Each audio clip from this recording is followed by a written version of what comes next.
अस्सलामुअलैकुम। SMTV global के साथ मैं हूं आमना अनफाल। शामिल करेंगे news headlines.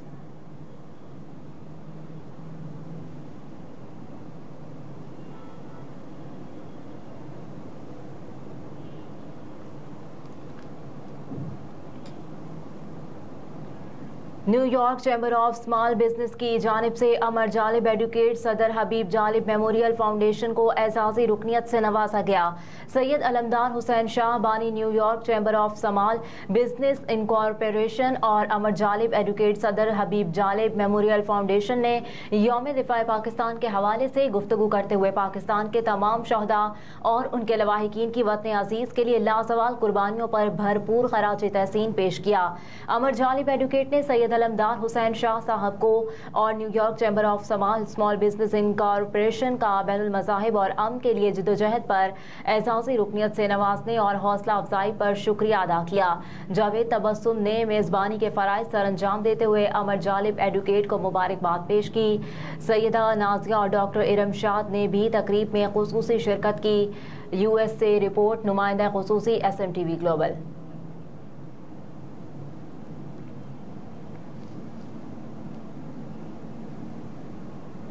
Audio leaks commission case PDM हुकूमत के अदालती बेंच पर एतराज़ात मुस्तरद। चीफ जस्टिस पाकिस्तान उमर अता बंदियाल की खुशदामन ख्वाजा तारिक रहीम की अहलिया साबिक चीफ जस्टिस साकिब निसार के बेटे जस्टिस मज़ाहिर अली अकबर नकवी, आबिद जुबैरी और परवेज इलाही की मुबैना ऑडियो लीक्स पर हुकूमत ने एक इंक्वायरी कमीशन तश्कील दिया था।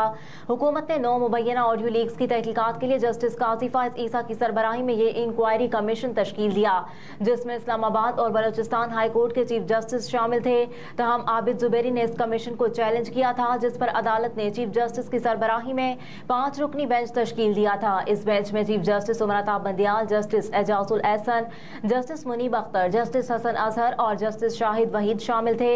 अदालती बेंच ने इस केस की 2 समातें की और ऑडियो लीक्स इंक्वायरी कमीशन को काम करने से रोक दिया था। तहम साबिका हुकूमत ने मफादात के टकराव पर 3 जजेस के बेंच से अलहदगी के लिए मुतफरिक दरख्वास्त दायर की थी। हुकूमत की जानिब से बेंच में शामिल जिन 3 जजों पर एतराज उठाया गया, उनमें chief justice Umar Ata Bandial, justice Ijazul Ehsan और जस्टिस मुनीब अख्तर शामिल थे। अदालत ने हुकूमत की जानिब से बेंच पर एतराज की दरख्वास्त पर समाअत के बाद 6 जून को फैसला महफूज किया था, जो 3 माह बाद आज जस्टिस एजाजुल एहसन ने सुनाया।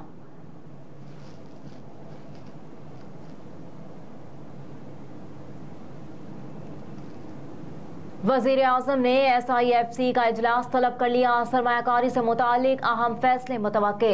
ज़राए के मुताबिक SIFC की एपेक्स कमेटी का इजलास आज होगा। इजलास में 4 सूबों के वुज़राए आला, वफाकी वुज़रा और अस्करी क़यादत शरीक होगी।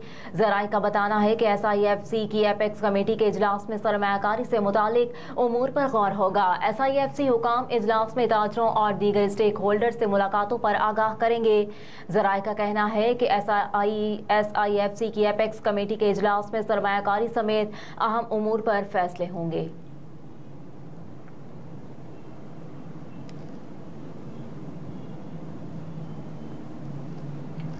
पेशावर में FIA की हवाला हंडी के खिलाफ कार्रवाई, करेंसी मार्केट सील कर दी। FIA के मुताबिक किसी को भी हवाला हंडी के धंधे और डॉलर की स्मगलिंग की इजाजत नहीं देंगे। गैर कानूनी कारोबार में मुलव्विस अफराद के खिलाफ कार्रवाई की जाएगी। करेंसी मार्केट में स्मगलर्स और होर्डिंग करने वालों के खिलाफ क्रैकडाउन और डॉलर की कीमत गिरने के बाद डॉलर जखीरा करने वालों में अफरा तफरी फैल गई। एक हफ्ते में ओपन मार्केट में डॉलर 21 रुपए गिर गया। इंटरबैंक में डॉलर जुमेरात के रोज भी 2 रुपए सस्ता हुआ, जबकि ओपन मार्केट में 5 रुपए सस्ता हो गया। इंटरबैंक में एक हफ्ते में डॉलर 52 पैसे कम हुआ, जबकि ओपन मार्केट में गुज़िश्ता 3 रोज में डॉलर का वजन 21 रुपए कम हो चुका।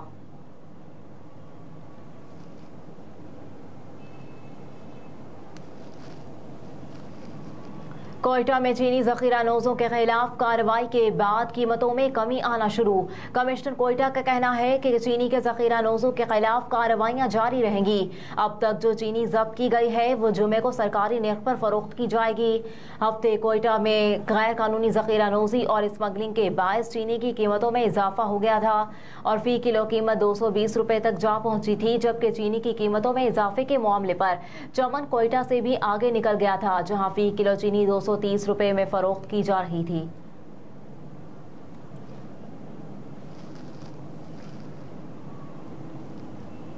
बलोचिस्तान में कैस्को ने बिजली चोरों और नादहिंदगान के खिलाफ कार्रवाई शुरू कर दी।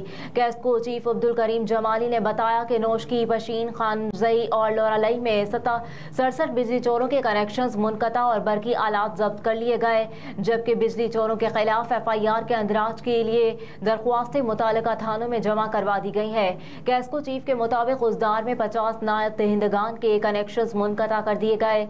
सब्बी में बिजली के बिलों की अदम अदायगी पर 8, जबकि लोरालई में 4 ट्रांसफार्मर्स भी उतार दिए गए।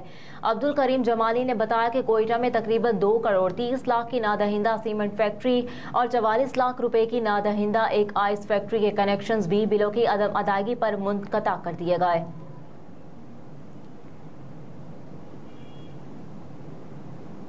साबिक वफाकी वज़ीर ख़जाना मिफ्ताह इस्माइल ने लोड शेडिंग के खात्मे की मुखालिफत कर दी। कहा कि गर्मियों में 30 से 31 हज़ार मेगावाट तलब होती है, जो सर्दियों में 12,000 मेगावाट रह जाती है। तलब में कमी की वजह से IPPs को कैपेसिटी चार्जेस देना पड़ते हैं। मिफ्ताह इस्माइल ने 5,000 का नोट बंद करने की भी मुखालिफत की। कहा कि 5,000 का नोट बंद किया गया तो लोग मज़ीद डॉलर खरीदेंगे। ईरानी तेल और डीजल की स्मगलिंग को रोकना होगा।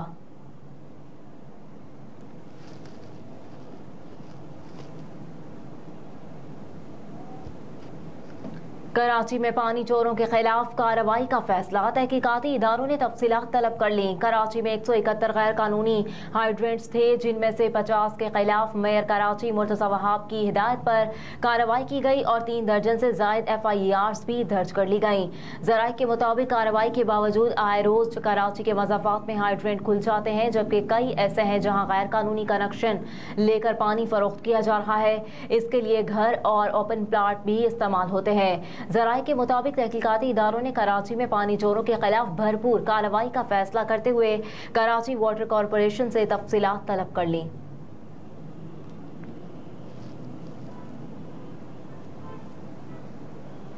सदर के ओहदे का आज आखिरी रोज। आरिफ अलवी ऐवान सदर खाली नहीं करेंगे। ज़राए का कहना है कि सदर ओहदा सदारत मुकम्मल करने के बाद ऐवान सदर खाली नहीं करेंगे, बल्कि सदारती फ़राइज़ सर अंजाम देते रहेंगे।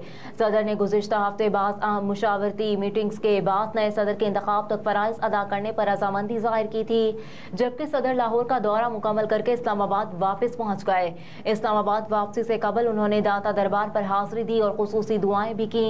अमूमी तासुर है कि दूर के बाद है, ताहम ये यकीन सियासी माहौल में उम्मीद की किरण नजर आती है। जब से सियासी सफबंदियों की खबरें गर्दिश में आई हैं, अहम खबर है कि सिंध की सियासत में ठहराव अब कुछ नए मद्देनजर पैदा कर रहा है।